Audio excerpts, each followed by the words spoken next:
आपको यह खबर दिखाता हूं, सुमित आपको भी आमंत्रित करता हूं क्योंकि ये आपकी ही खबर है जो सुमित ब्रेक कर रहे हैं अभी इस वक्त। और यहां पर क्या विशेष होने वाला है, क्योंकि आज आप पूरे दिन देखते रहे कि नेवल कमांडर्स की बैठक चल रही थी, उसमें कुछ एक चीजें तय हुई हैं। वो चीजें क्या हैं ये हम आपको दिखाएंगे, और पहली बार क्या हो रहा है, पहली बार क्या तय किया गया है वो सुमित आपको बताएंगे। और ये एक्सक्लूसिव ब्रेकिंग न्यूज आप सिर्फ अड़ी में इस वक्त यहां देखेंगे। सबसे पहले ये देखते हैं कि आज हुआ क्या है। सुमित, आज हुआ क्या? देखिए, आज कमांडर लेवल की मीटिंग थी जिसमें खुद रक्षा मंत्री पहुंचे। सीडीएस पहली बार नेवी की कमांडर लेवल कॉन्फ्रेंस में पहुंचे, और ये इसलिए जरूरी है दिनेश कि आप मान के चलिए कि ये जरूरतें क्या हैं इस समय जो चैलेंजिंग सिचुएशन है उसमें। ना सिर्फ हमारी ज़रूरतें क्या हैं, इसके अलावा सबसे महत्वपूर्ण बात ये कि आने वाले वक्त में हम किस तरीके से तैयार रह सकते हैं, इन सभी चीज़ों को लेकर डिस्कशन हुआ। और कोविड के समय, यानी जब कोरोना का वायरस चल रहा था चीन की तरफ से, सब उसी समय चीन की तरफ से हमारी ज़मीन पर और समंदर में क्या थ्रेट परसेप्शन बनाया गया, उनको लेकर क्या तैयारियां हैं, इन सभी चीज़ों पर दिनेश बातचीत। तो पहले क्या, किस लेवल पर हम लोग रहते थे समंदर में, हमारी तैयारी क्या थी? राफेल वाले दिन हमने देखा INS कोलकाता के साथ बातचीत हुई और कुछ एक मैसेजेस एक्सचेंज हुए, तो ऐसा तो नहीं है कि समंदर की निगहबानी हम नहीं कर रहे थे। अब क्या हुआ है, किस तरीके से हमने इसको अगले लेवल तक पहुंचाया है, और अब कैसे फर्क आएगा पूरे सिनेरियो में, जरा वो समझाइए। देखिए, सबसे पहली बात यह कि प्रधानमंत्री मोदी ने ऑपरेशन, आपको याद होगा, एक सागर चला रखा जिसका मकसद है ऑपरेशन सागर। इसका मकसद है कि पूरे रीजन की सिक्योरिटी और इसमें किसी तरीके की मदद हम अपने पड़ोसी मुल्कों को दे सके।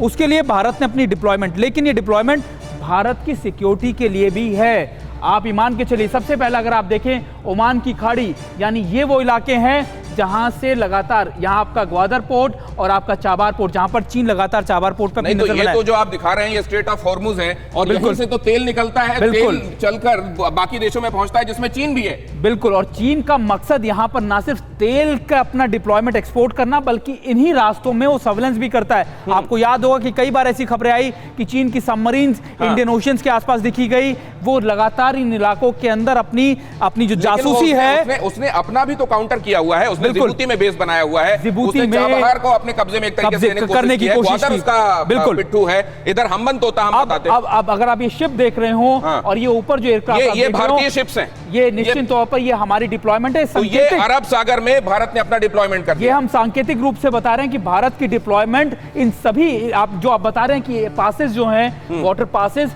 इन्हीं पासेस के आसपास हमने डिप्लॉयमेंट। सबमरीन भी दिखाई दे रही है। सबमरीन इसलिए होती है ताकि अगर कोई शिप कुछ हमारे भारतीय इलाकों में घुसने की कोशिश करे या फिर कुछ करे तो वो उसको ये हंट कर सकते हैं। और सबसे इंपॉर्टेंट बात ये कि अगर आप लगातार हमारे इस एयरक्राफ्ट को देख रहे हैं, ये सर्विलेंस के लिए P8I हम इसको कह सकते हैं। आपको याद होगा कि डोकलम के दौरान भी, और खासतौर पे तिब्बत, हमारे जो खासतौर पे जो विवाद चल रहा है ईस्टर्न लद्दाख में, उसमें भी P8I का इस्तेमाल किया गया। तो P8I का इसमें जो सिर्फ और सिर्फ ये जो आपने इसमें हर एक चीज को ईयर मार्क किया हुआ है। मसलन आपने ओमान की खाड़ी बताया, इसलिए बताया क्योंकि आप ये बता रहे हैं कि वहां से आने वाला जो ईंधन है उसको यहां से मलक्का स्ट्रेट से आगे पहुंचाया जाता है। ये है मलक्का का जलडमरू, यहां से वो जाता है साउथ चाइना सी के जरिए चाइना में। दिनेश, मोटे मोटे 5 से 6 पॉइंट्स या 5 से 6 पासेस, आपने ओमान की खाड़ी देख लिया, आपने अदन की खाड़ी देख लिया।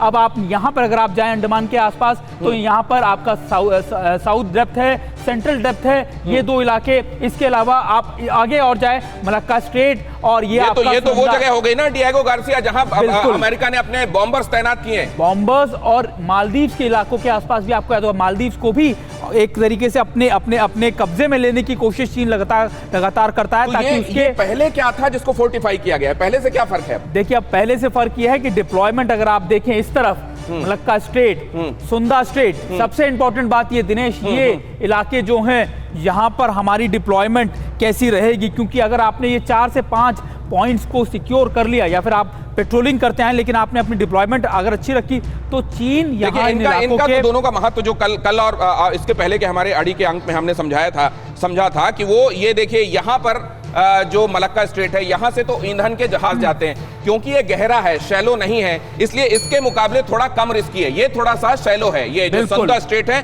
और लैम्बोक है। लेकिन सुंदा स्ट्रेट ही वो जगह है जहां से चीन ने, तब जबकि मालदीव के साथ तनाव गहराया था, तब चीन ने अपने जहाजों को यहां मालदीव के पास भेजकर यह बताने की कोशिश की थी कि भारत इसमें हस्तक्षेप ना करे। अगर आप देखें, आपने बताया कि लैम्बॉक से अगर मूवमेंट होती है तो उसको घूमकर नीचे से ऊपर आना पड़ेगा, और आप जब एक इकोनॉमिक पॉइंट की बात करते हैं, अपनी चीजों की बात, तो आपके लिए ये बर्डन बहुत इंपॉर्टेंट होता है, क्योंकि आपका टाइम टेकिंग तो होगा ही अब होगा। ये बताइए, आपने अड़ी के लिए वो कौन सी इंफॉर्मेशन है जो एक्सक्लूसिव रखी हुई? देखिए, सोनदा स्ट्रेट की हम बात कर रहे हैं, हमारी डिप्लॉयमेंट सब जगह है, मैं आपको बता सकता हूं। अब इस पॉइंट पे, क्योंकि चीन को पता है कि जो आपका जो पूरा इलाका है, खासतौर पर ये मरक्का स्टेट का, यहाँ पर भारत की डिप्लॉयमेंट है, तो चीन इन रास्तों को भी इस्तेमाल कर सकता है। तो भारत की डिप्लॉयमेंट मतलब कैसी हो, पहली बार क्या निगाहबानी में लाई गई है? नहीं, पहली बार नहीं दिनेश, बहुत पहले से है, लेकिन इस पॉइंट को भी और ज्यादा मजबूत करने की बात, अपने किले को और ज्यादा मजबूत किया जा रहा है।